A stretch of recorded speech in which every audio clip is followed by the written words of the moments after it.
الحمد لله وكفى وسلام على عباده الذين اصطفى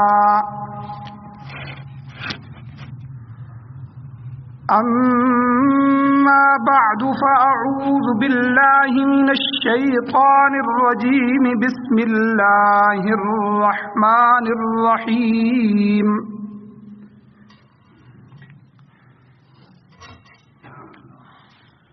يا أيها الذين آمنوا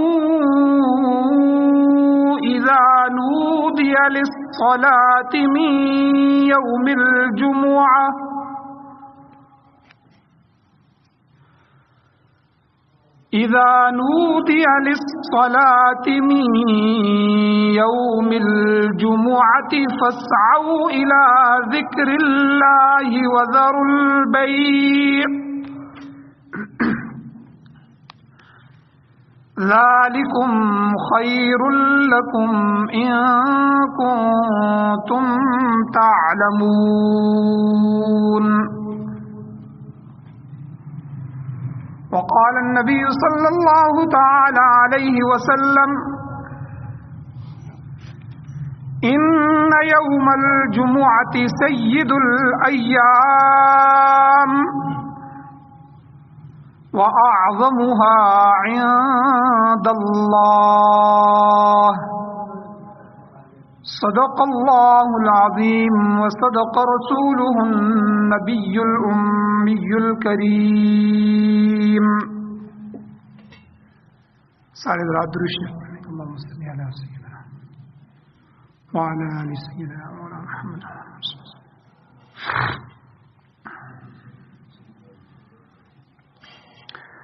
میرے واجب الاحترام میرے بزرگوں، میرے دوستوں، نوجوان ساتھیوں،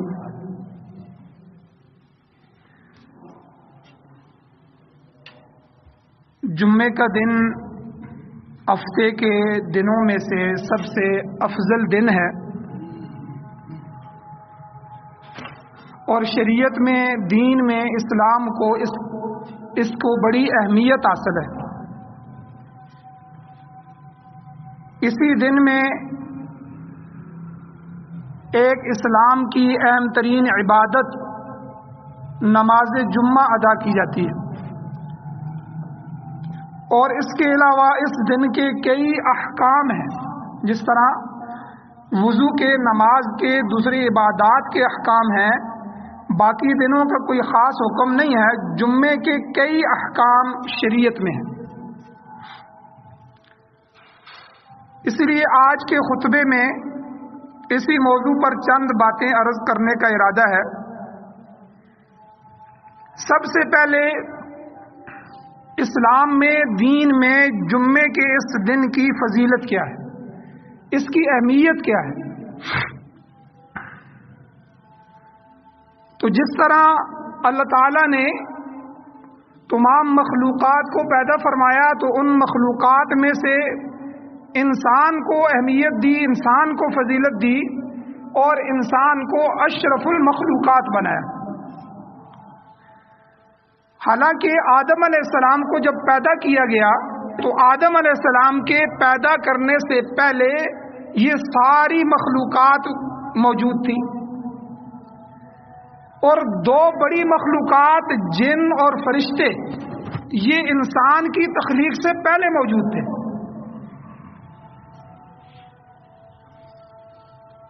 اور اس زمین پر جنات ہوتے تھے یا فرشتے ہوتے تھے. تو اللہ تعالیٰ نے اعلان فرمایا قرآن مجید میں کہ میں نے فرشتوں کو کہا کہ میں ایک ایسی مخلوق بنانے والا ہوں کہ جن کو میں منتخب کروں گا، اپنے ہاتھ سے بناؤں گا. باقی سب چیزوں کو میں نے کن فیکون ارادہ کیا، میں نے تو سب کی سب چیزیں بن گئیں، لیکن اس مخلوق کو میں اپنے ہاتھ سے بناؤں گا اور میں اپنی خلافت کے لیے انسان کو منتخب کروں گا. یہ میرا خلیفہ ہوگا، یہ میرا نائب ہوگا. حالانکہ فرشتوں نے اپنے طور پہ اللہ تعالیٰ کے سامنے عرض بھی کیا کہ اے اللہ، یہ جو نئی مخلوق ہے اس میں آپ نے شہوات بھی رکھی ہیں اور عقل بھی رکھی ہے. عقل کا تقاضا تو یہ ہے کہ یہ آپ کی عبادت کریں، آپ کو رب مانیں، لیکن شہوات کا تقاضا یہ ہے کہ یہ ایک دوسرے کی خون ریزی کریں گے، ایک دوسرے کا قتل کریں گے اور زمین میں فساد مچائیں گے.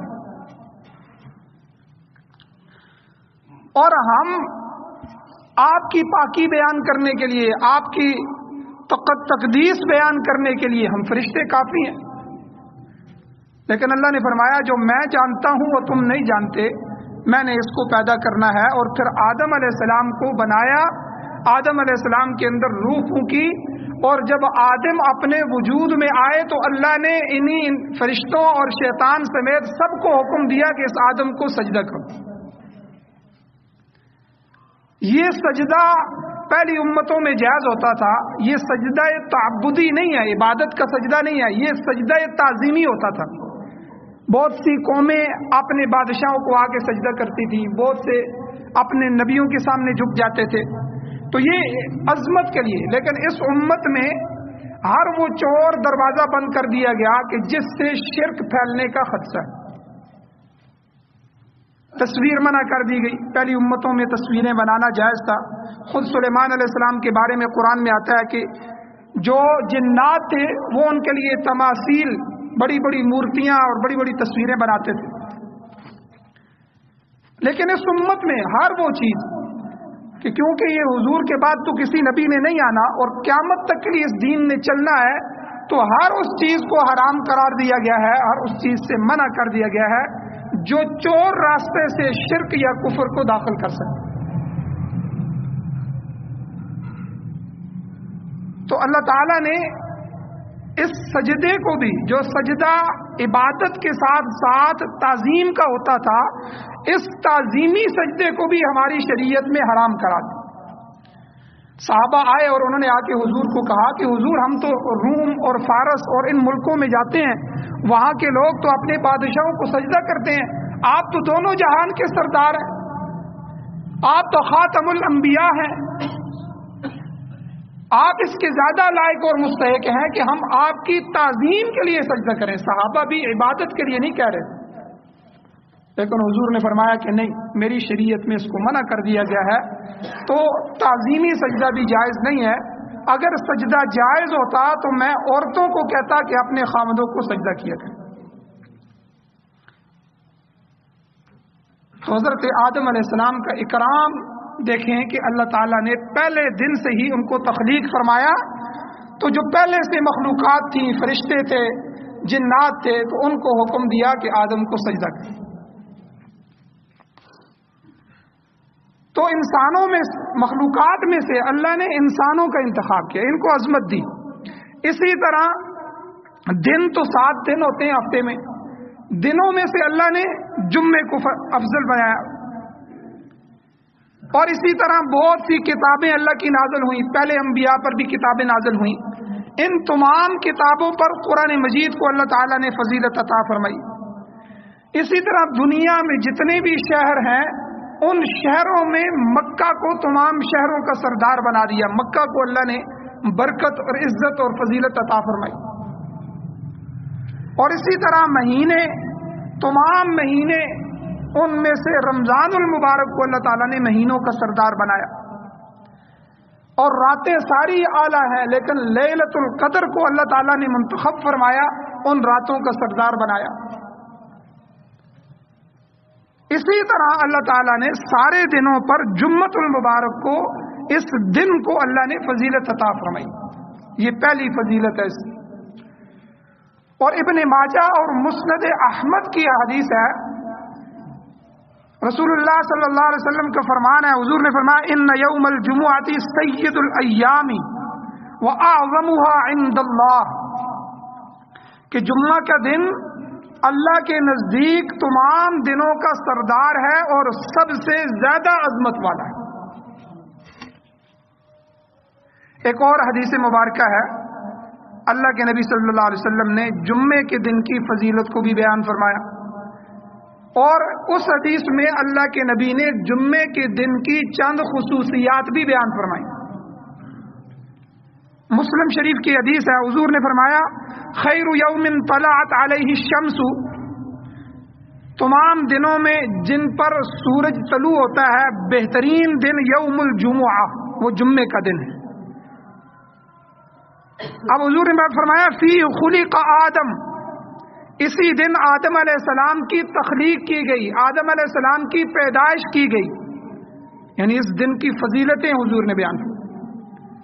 وَفِيهِ اُدْخِلَ الْجَنَّةَ، اور اسی دن میں ان کو جنت میں داخل کیا گیا، آدم علیہ السلام کو جنت میں بھیجا گیا۔ وَفِيهِ اُخْرَجَ مِنْهَا، اور اسی دن وہ جنت سے نکالے گئے۔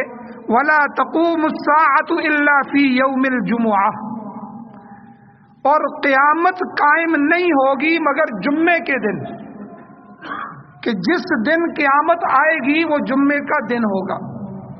مسلم شریف، مسلم بخاری اور مسلم شریف کی صحیح حدیث ہے۔ تو اس میں حضور علیہ السلام نے جمعے کو افضل دن کہا اور ساتھ اس کی خصوصیات بھی بیان فرمائی۔ اور تیسری فضیلت جمعے کے دن کی، کہ جمعے کے دن کی اہمیت کا اندازہ اس سے لگا سکتے ہیں کہ جمعے کے دن کے نام پر قرآن مجید میں ایک مکمل سورت اللہ نے نازل فرما دی، سورۃ الجمعہ۔ حالانکہ 114 سورتیں ہیں قرآن مجید میں، تو جمعے کے متعلق اللہ تعالیٰ نے اس نام سے ایک پوری سورت نازل فرمائی۔ اب جمعہ کا معنی کیا ہے؟ جمعہ عربی کے الفاظ میں سے آتا ہے اور یہ جمعن سے بنا ہے، جمعن سے، جس کا معنی ہوتا ہے جمع ہونا۔ جمعے کا مطلب ہوتا ہے جمع ہونا۔ چونکہ اس دن مسلمان نماز جمعہ کے لیے جمع ہوتے ہیں، اس لیے اس دن کا نام جمعہ رکھا گیا۔ سیرت کی کتابوں میں آتا ہے کہ پہلے اس دن کا نام یوم العروبہ، جمعے کا نام یوم العروبہ تھا پہلے۔ عروبہ کا معنی ہوتا ہے رحمت والا دن، بڑا دن۔ آپ علیہ الصلوۃ والسلام کے آباء و اجداد میں سے ایک شخص گزرے ہیں کعب بن لوئی، انہوں نے اس دن کا نام جمعہ رکھا۔ کعب بن لوئی جو تھے وہ بڑے توحید پرست تھے اور ملت ابراہیمی کے پیروکار تھے، حالانکہ ابراہیم علیہ السلام کی اولاد میں سے چلے آ رہے ہیں یہ سارے مشرکین مکہ، لیکن شرک پھیل گیا، دین ابراہیمی پیچھے ہو گیا، اور شرک اتنا پھیلا کہ 360 بت اللہ کے گھر بیت اللہ میں سجائے ہوئے تھے عبادت کے لیے۔ تو پھر بھی کچھ لوگ ایسے تھے کہ جو ابھی بھی توحید پر قائم تھے، ان میں سے یہ کعب بن لوئی جو تھے یہ توحید پرست تھے، اور یہ جمعے کے دن قریش کے لوگوں کو جمع کرتے اور اس دن ان کو واعظ و نصیحت کرتے تھے، اور اس دن ان لوگ ان کے پاس جمع ہوتے تھے، اس لیے اس دن کا نام یوم الجمعہ پڑ گیا، یوم العروبہ سے۔ پہلے نام اس کا عروبہ تھا۔ اب ایک بات اور کہ اسلام میں جمعے کی ابتدا کب ہوئی، کس طرح ہوئی؟ تفسیر قرطبی میں اور تفسیر روح المعانی میں، یہ دو بڑے مفسر قرآن ہیں، انہوں نے لکھی ہیں، اس میں ہے کہ زمانہ اسلام سے پہلے اس کا نام یوم العروبہ تھا۔ ہجرت سے پہلے انصار مدینہ جو تھے، چونکہ حضور ادھر تھے مکہ میں اور جو وہاں لوگ مسلمان ہوئے تھے وہ مدینہ میں تھے، انہوں نے دیکھا کہ یہودی ہمارے جو مدینہ میں ہیں وہ تو ہفتے کے دن اپنی عبادت کرتے ہیں، اور عیسائی اتوار کے دن ایک جگہ جمع ہو کر اپنے مذہب کے مطابق عبادت کرتے ہیں۔ تو اس پر سب نے مشورہ کیا کہ ہم بھی ایک دن ایسا مقرر کریں کہ جس میں جمع ہو کر اللہ تعالیٰ کی عبادت کریں اور اس کا ذکر کریں۔ چنانچہ وہ لوگ جمعے کے دن سیدنا ابو امامہ رضی اللہ تعالی عنہ کے پاس جمع ہوئے، اور سیدنا اسعد بن زرارہ رضی اللہ تعالی عنہ، انہوں نے 2 رکعت نماز پڑھائی، اور اب ان لوگوں نے چونکہ یہ دن عبادت کے لیے جمع ہونے کا مقرر کیا تھا، اس لیے اس دن کا نام یوم الجمعہ رکھا گیا۔ اس طرح یہ اسلام میں پہلا جمعہ تھا۔ یہ تو انصار کا پہلا جمعہ تھا۔ نبی علیہ السلام کا پہلا جمعہ کون سا تھا؟ کیونکہ نبی علیہ السلام تو مکہ میں تھے، مدینہ میں تو انہوں نے جمعہ قائم کر لیا تھا انصار میں، اسلام کا پہلا جمعہ پڑھا گیا۔ اب نبی علیہ السلام نے جب ہجرت کی، ہجرت کے سفر میں جناب رسول اللہ صلی اللہ علیہ وسلم نے مدینہ منورہ کے قریب، یہ جو مسجد قباء ہے جو حضرات جاتے ہیں، یہ اصل مدینہ شہر سے الگ ہے، پہلے ہے، تو یہاں بنو عمر ابن عوف ان لوگوں کی یہ بستی تھی قباء، اس میں حضور نے مدینہ میں داخل ہونے سے پہلے پہلے چند دن قیام کیا، اور اس لیے حضور علیہ السلام نے حضرت علی رضی اللہ تعالیٰ عنہ کو فرمایا تھا کہ آپ یہ میری جو امانتیں ہیں، یہ امانتیں مکہ والوں کو پہنچا کے تیسرے دن چوتھے دن آپ ہمیں قباء میں ملے۔ تو حضور یہاں ٹھہر گئے، مدینہ میں ابھی داخلہ نہیں ہوا۔ اب قباء سے روانہ ہونے سے ایک دن پہلے آپ علیہ السلام نے یہ کام کیا کہ وہاں مسجد کی بنیاد رکھی، مسجد قباء، مسجد نبوی سے بھی پہلے، کیونکہ مسجد نبوی حضور ابھی مدینہ جائیں گے تو جا کے مدینے میں مسجد نبوی کی بنیاد رکھیں گے، تو اسلام کی سب سے پہلی مسجد مسجد قباء ہے۔ جو حضرات حج کے لیے جائیں، عمرے کے لیے جائیں تو ضرور مسجد قباء جایا کریں، اس کے بڑی فضائل بیان ہوئے ہیں حدیث مبارک۔ تو یہ اسلام کی پہلی مسجد، حضور علیہ السلام نے اس کی بنیاد رکھی، اور قرآن مجید میں اسی مسجد کے متعلق اللہ نے بیان فرمایا کہ لَمَسْجِدٌ أُسِّسَ عَلَى التَّقْوَى مِنْ أَوَّلِ يَوْمٍ، منافقین نے ایک مسجد بنائی تو اس میں ان کی کوشش یہ تھی کہ حضور کو ہم جا کے دعوت دیتے ہیں، حضور آ کے نماز پڑھا دیں گے، بس ہماری اتھارٹی ہو جائے گی، لوگ سمجھیں گے یہ اپنے ہی بندے ہیں، بس پھر حضور مسجد نبوی میں رہا کریں گے، ہم ادھر اپنی مسجد میں اسلام کے مخالف کام کرتے رہیں گے۔ اللہ تعالیٰ نے قرآن مجید میں اس مسجد زرار کا تذکرہ کیا کہ حضور یہ مسجد نہیں ہے، یہ مسجد زرار ہے۔ اور لَمَسْجِدٌ أُسِّسَ عَلَى التَّقْوَى مِنْ أَوَّلِ يَوْمٍ، مسجد تو وہ ہے کہ جس کی بنیاد پہلے دن سے ہی تقوی پہ رکھی گئی،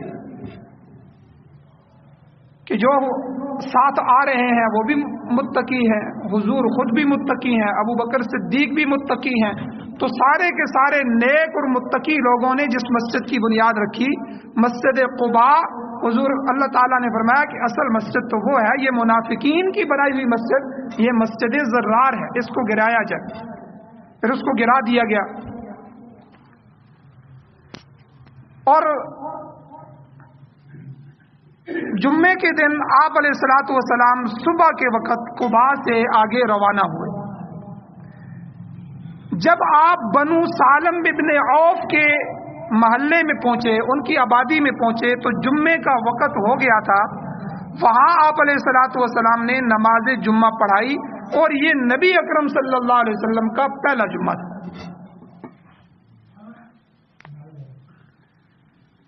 یہ تھوڑی سی تاریخ ہمیں پتہ ہونی چاہیے۔ اور اسی طرح جمعے کے فضائل میں سے ایک فضیلت قبولیت کی گھڑی ہے۔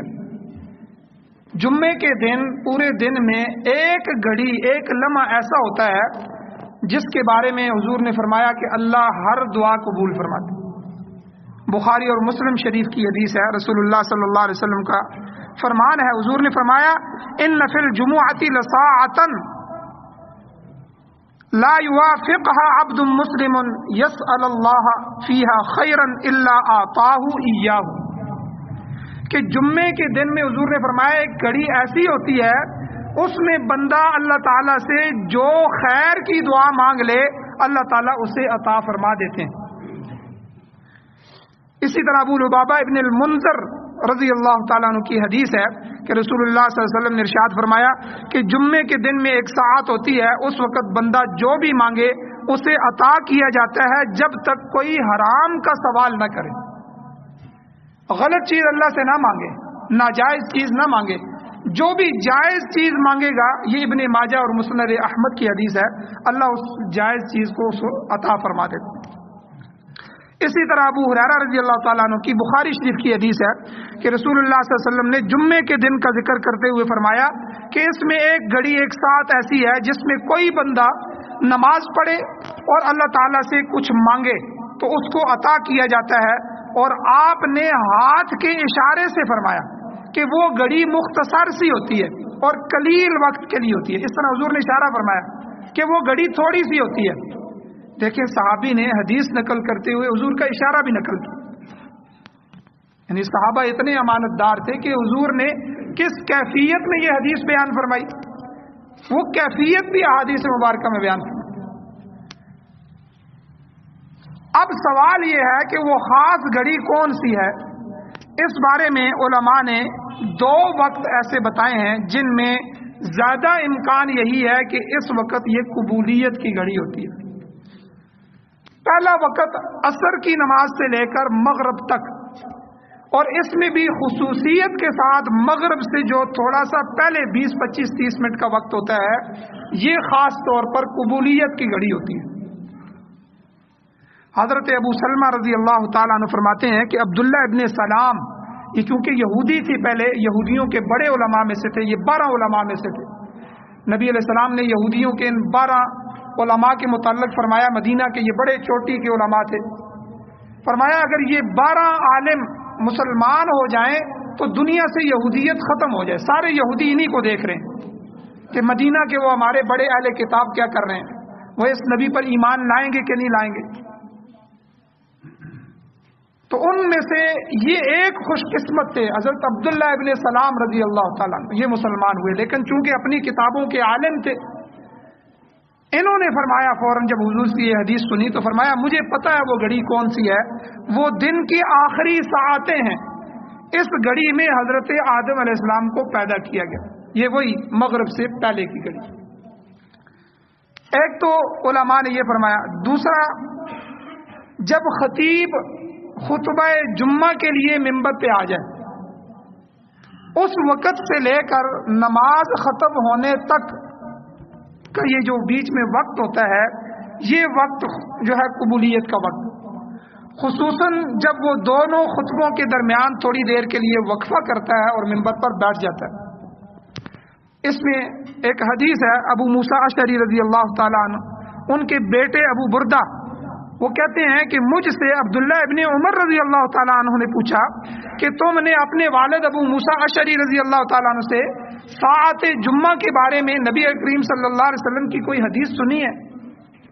میں نے کہا جی ہاں، میں نے اپنے والد سے سنا ہے کہ رسول اللہ صلی اللہ علیہ وسلم نے فرمایا کہ وہ گھڑی، وہ ساعت امام کے خطبے کے لیے بیٹھنے سے لے کر نماز پڑھے جانے تک کی ہے.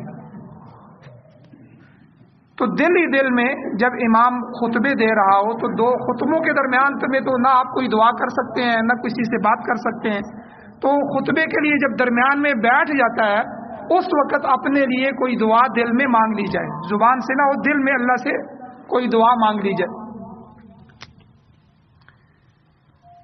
اور اب یہ تو جمعے کی فضیلت ہو گئی. اب جو جمعے کے دن نماز پڑھی جاتی ہے، نماز جمعہ، اس کی اپنی فضیلت ہے. بخاری، ابن ماجہ اور مسند احمد 3 حدیث کی کتابوں کی یہ حدیث ہے. سلمان فارسی رضی اللہ تعالیٰ عنہ کی روایت ہے کہ رسول اللہ صلی اللہ علیہ وسلم نے ارشاد فرمایا کہ جو آدمی جمعے کے دن غسل کرے اور اپنے حسب استطاعت، جتنی اس کو استطاعت ہے، وہ طہارت حاصل کرے، خوب طہارت حاصل کرے، اور نبی اسلام نے اسی حدیث میں فرمایا تیل لگائے اور خوشبو لگائے، پھر اپنے گھر سے نماز جمعے کے لیے نکلے اور پھر مسجد میں پہنچ کے 2 آدمیوں کے درمیان نہ گھسے، پھر جتنی اس کی مقدار میں ہو نماز پڑھے، پھر جب امام خطبہ دے تو وہ خاموش رہے. تو حضور نے فرمایا اس کی فضیلت کیا ہے کہ اس جمعے سے لے کر آئندہ جمعے تک جتنے گناہ ہیں اللہ معاف فرما دیتے.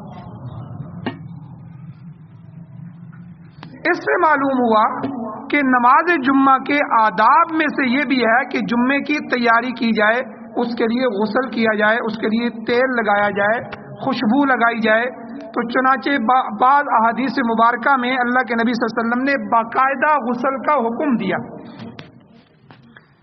بخاری شریف کی 877 نمبر حدیث ہے. عن عبداللہ ابن عمر رضی اللہ تعالیٰ عنہ، عبداللہ ابن عمر رضی اللہ تعالیٰ عنہما کہ ان رسول اللہ صلی اللہ علیہ وسلم قال، اللہ کے نبی صلی اللہ علیہ وسلم نے ارشاد فرمایا، اذا جاء احدکم الجمعہ، جب تم میں سے کوئی جمعے کے لیے آئے تو فلیغتسل، اسے چاہیے کہ وہ غسل کرے. مبارک دن ہے، مبارک نماز کے لیے آ رہا ہے، تو وہ اللہ کے گھر میں آ رہا ہے تو اسے چاہیے کہ وہ غسل کرے. تو علماء نے لکھا ہے کہ یہ غسل کرنا یہ فرض کے درجے میں نہیں ہے، یہ استحبابی حکم ہے، مستحب ہے. اگر کوئی آدمی جلدی میں ہو یا بیمار ہو یا طبیعت ٹھیک نہ ہو تو اس کے لیے اجازت بھی ہے، ورنہ اگر آدمی صحیح ہو تو اسے جمعے کے دن غسل کی یہ فضیلت ضرور حاصل کرنی چاہیے. اور دوسری حدیث حضرت ابو ہریرہ رضی اللہ تعالیٰ عنہ کی روایت ہے، ترمذی ابن ماجہ کی حدیث ہے کہ رسول اللہ صلی اللہ علیہ وسلم نے فرمایا کہ 5 نمازیں اور ایک جمعے سے لے کر دوسرا جمعہ اور ایک رمضان کے روزوں کے بعد دوسرے رمضان کے روزے رکھنا، یہ ان کے درمیان ہو جانے والے گناہوں کا کفارہ بن جاتا ہے جب تک کہ کبیرہ گناہ نہ کرے. یہ ہم چھوٹے چھوٹے جتنے گناہ کرتے ہیں، بد نظری ہو گئی، اچانک نظر پڑ گئی، کوئی ایسا چھوٹے چھوٹے گناہ، تو یہ اللہ تعالیٰ انہی چیزوں سے معاف کر دیتے ہیں. بندے نے فجر کی نماز پڑھی، آ کے زور کی پڑھی، تو فجر اور زور کے درمیان حضور نے یہی فرمایا جو 2 نمازوں کے درمیان کا وقفہ ہے، اس میں کوئی صغیرہ چھوٹا گناہ ہو جاتا ہے، اللہ تعالیٰ ان نمازوں کی برکتوں سے معاف کر دیتے. اور ایک جمعے سے لے کے دوسرا جمعہ پورے اہتمام سے اگر محبت سے آدمی جمعہ پڑھتا ہے تو اس کا ایک جمعہ پڑھنا دوسرے جمعے تک کے گناہوں کا کفارہ بن جاتا ہے. اور اسی طرح رمضان کے پورے مہینے کے جو آدمی محبت، احترام اور اکرام کے ساتھ روزے رکھتا ہے، اللہ کی عبادت کرتا ہے، اللہ کے سامنے سجدہ ریز ہوتا ہے، نوافل کی کثرت کرتا ہے، تلاوت کرتا ہے، پورا رمضان بہترین طریقے سے گزارتا ہے، تو دوسرے رمضان تک یعنی پورا سال بن جاتا ہے. اس دوران اگر کوئی گناہ ہو جاتے ہیں تو اللہ تعالیٰ ان گناہوں کو بھی معاف کر دیتے ہیں. دیکھیے کتنی مہربان ذات ہے اللہ تعالیٰ کی جس سے ہمارا واسطہ پڑا ہوا ہے. اور اسی طرح نماز جمعہ کے لیے جلدی پہنچنا. سورۃ الجمعہ میں یہ جو قرآن مجید میں اس نام سے موسوم جمعہ کی سورت ہے، اس میں اللہ تعالیٰ فرماتے ہیں یا ایھا الذین آمنوا، اے ایمان والو، اذا نودی للصلاۃ من یوم الجمعہ، کہ جب تمہیں نماز جمعے کے لیے بلایا جائے، اذان دی جائے. اذا نودیا، بلانے سے مطلب یہ ہے کہ جب پہلی اذان ہو جائے جمعے کی، فاسعوا الی ذکر اللہ، تو دوڑ کے مسجد کی طرف آ جاؤ. وذروا البیع، اور بیع خرید و فروخت چھوڑ دو. پھر اللہ نے فرمایا ذالکم خیر لکم ان کنتم تعلمون، یہ تمہارے حق میں بہتر ہے اگر تم جان لو.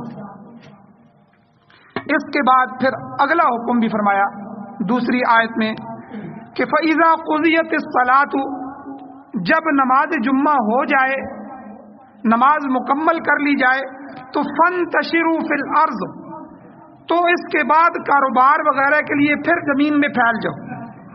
وَابْتَغُوا مِنْ فَضْلِ اللَّهِ، اللہ کا فضل یعنی روزی اور رزق تلاش کرو، اس میں اللہ تعالیٰ تمہارے لیے برکت ڈال دیں گے.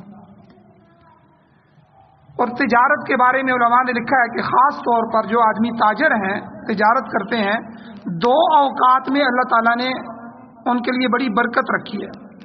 ایک صبح جلدی کاروبار شروع کرنا، اور دوسرا نماز جمعے کے بعد کاروبار کرنا، اللہ نے اس میں برکت رکھی. اور فرمایا وَاذْكُرُوا اللَّهَ كَثِيرًا لَعَلَّكُمْ تُفْلِحُونَ، کہ اس دوران بھی اللہ کا ذکر کرتے رہو، اس کو یاد کرتے رہو، اسی میں تمہاری کامیابی اور بہتری. اب یہاں سے 1-2 مسئلے ہیں وہ بھی سن لیں کہ اس سے ان آیات سے یہ معلوم ہوا کہ جب جمعے کے لیے آذان ہو جائے تو جمعے کی تیاری کے علاوہ دوسرے کام کرنا منع ہے. اس لیے جیسے ہی جمعے کی اذان ہو سب کام کاج چھوڑ کر جمعے کی تیاری کر کے جلد از جلد مسجد میں پہنچنا ضروری ہے۔ اگر تجارت میں کاروبار میں مشغول ہے تو اذان کے بعد خرید و فروخت کرنا ممنوع ہے، جائز نہیں ہے، اور اذان کے بعد کسی طرح کی بیع خرید و فروخت کرنا حرام ہے۔ اس بات کو ذرا زور سے سمجھے کہ جب جمعے کی پہلی اذان ہو جائے تو آج کل تقریباً 12 سوا 12 بجے اذان ہو جاتی ہے، ٹائم داخل ہو جاتا ہے، تو 12 بجے کے بعد یہ گرمیوں میں مختلف ہوتا رہتا ہے تو 12:30 تک بھی چلا جاتا ہے، تو اس کے بعد پہلی اذان کے بعد کاروبار حرام ہے۔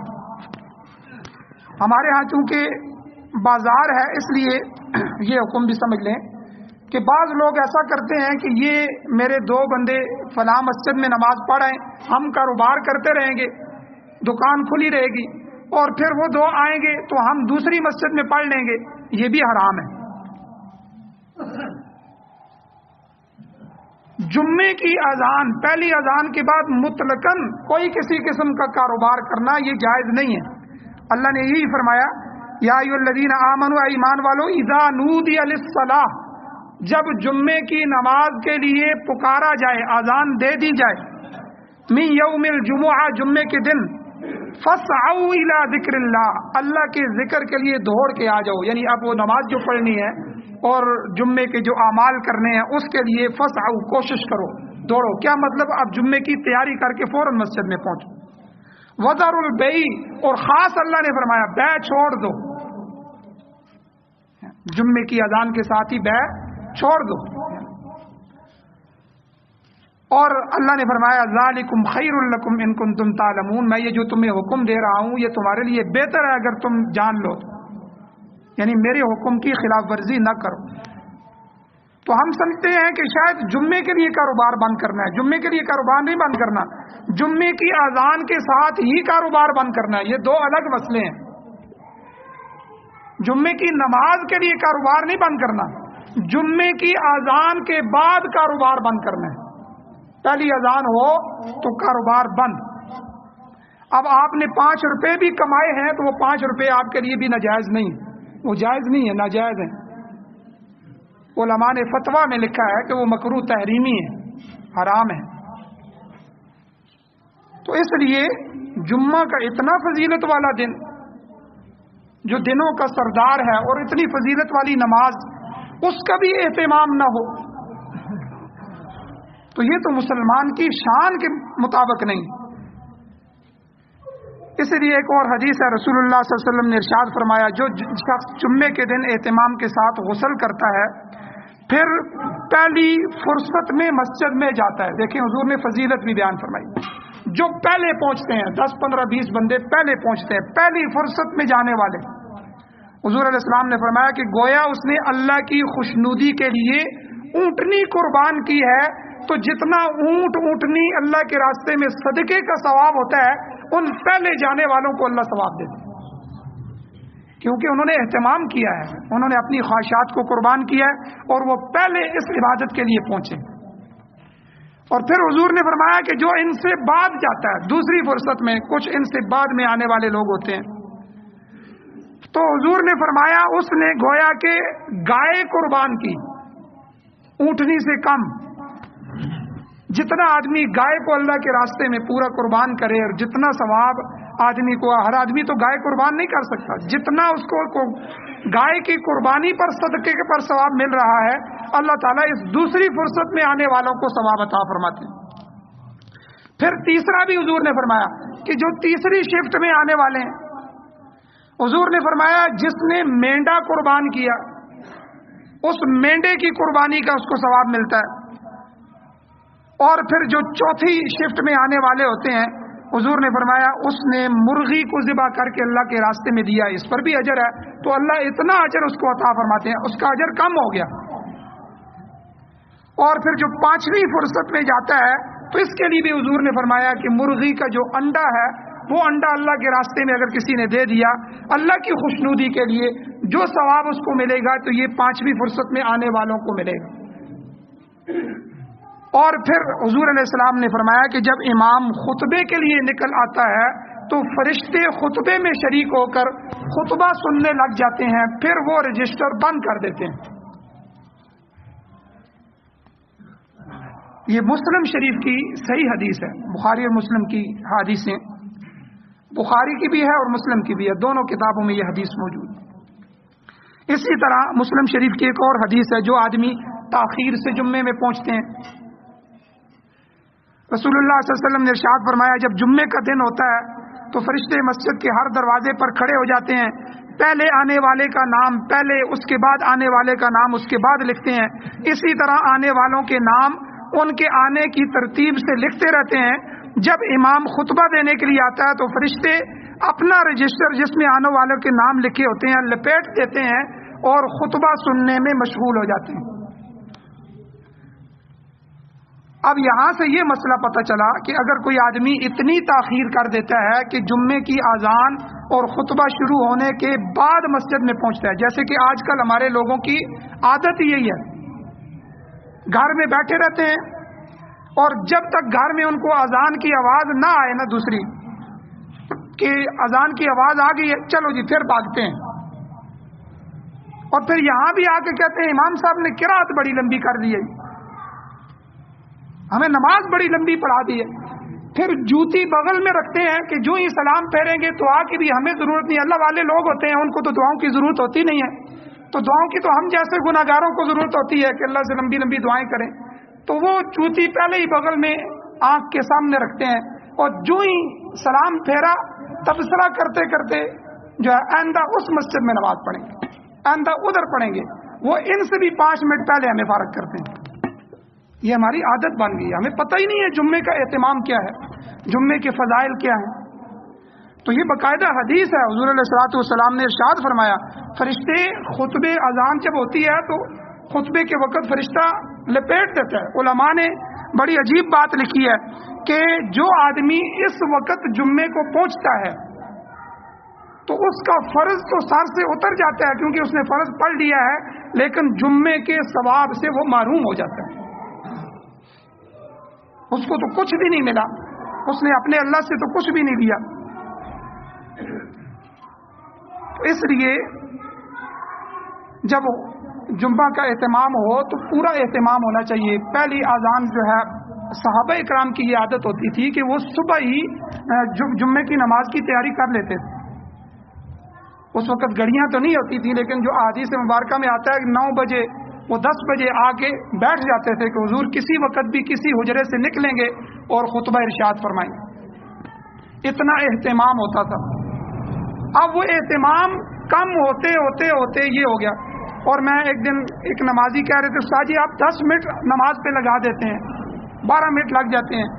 میں نے انہیں کہا کہ میں نے کہا اللہ کے بندو، جو بخاری اور مسلم شریف میں نبی علیہ السلام کی فجر کی نماز آتی ہے کہ حضور پوری یاسین ایک رکعت میں پڑھتے تھے، یاسین، اور پھر دوسری رکعت میں سورہ قاف پڑھتے تھے، اس طرح کی جو صورتیں آتی ہیں وہ اگر صورتیں ہم پڑھنا شروع کر دیں تو پونا گھنٹہ لگتا ہے فجر کی نماز میں۔ یہ تو تمہارے لیے ہم نالائکی کرتے ہیں کہ 10 منٹ میں ختم کرنے کی کوشش کرتے ہیں اور تمہیں 10 منٹ بھی قبول نہیں، اس سے کم تو پھر امام کی نماز کا بھی بیڑا غرق ہو رہا ہے اور تمہاری نماز میں فائدہ کیا ہے؟ حالانکہ ان نمازوں کا اہتمام کیا جائے۔ قرآن مجید میں اور احادیث میں جہاں بھی کہا گیا ہے وہ اہتمام کا ذکر ہے کہ بندہ جب اتنے عظیم الشان رب کی گھر میں جا رہا ہے، اس کی عبادت کے لیے جا رہا ہے، تو پورا اہتمام سکھایا گیا، غسل کرو، پوری طہارت حاصل کرو، اپنی استطاعت کے مطابق نئے کپڑے پہنو، اگر پرانے ہیں تو دھلے ہوئے کپڑے پہنو، خوشبو لگاؤ، تیل لگاؤ، ٹھیک ہے، اور ذکر کرتے ہوئے راستے میں اللہ کے اس دربار میں حاضر ہو جاؤ۔ کتنا اہتمام سکھایا۔ اللہ تعالیٰ سے دعا ہے اللہ ہمیں عمل کی توفیق عطا فرمائے اور اللہ تعالیٰ ہمیں قرآن و سنت کی تابعداری نصیب فرمائے۔ وآخر دعوانا الحمدللہ رب العالمین۔